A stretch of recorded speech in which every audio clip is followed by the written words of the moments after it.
it's natural to immediately think of men when you hear the words priesthood holder. And so it got me thinking, I wonder if there is a word that our heavenly parents would use in reference to women. I don't know. But I do know what I found when scouring through every talk about women spoken by those who the Lord chose to speak for him.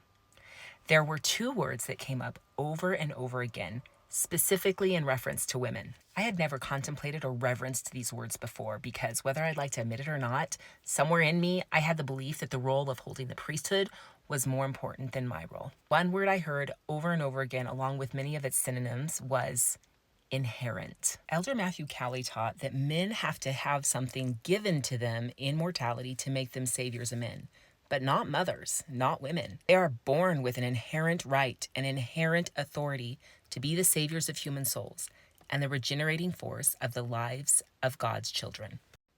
How beautiful that both male and female have equally important and complementary opportunities in this life to hold godly power within them, as well as both being endowed with priesthood power. These inherent godly virtues and attributes are easily missed by girls and women because we were born with them. There's no public rite of passage, no blessing needed, no ordination necessary, no qualification. It's just who we are.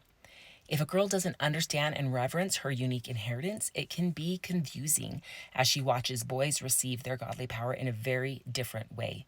It can be easy for a daughter of God of any age to watch a son of God be ordained priesthood holder and perform outward, more visible and obvious priesthood responsibilities and think, wait, what about me?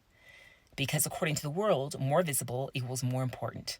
But this is not how God views things. Are we treating our inherent virtues with the same sacred reverence that a man should treat his priesthood ordination and the responsibilities that come with holding the priesthood?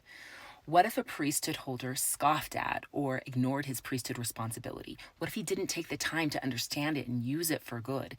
What if he let it lie dormant because he felt like there was something else better out there?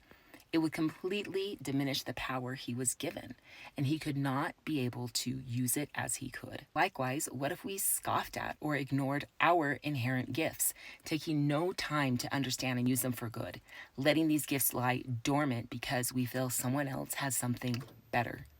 We would completely diminish the power we were freely given, pollute our inheritance.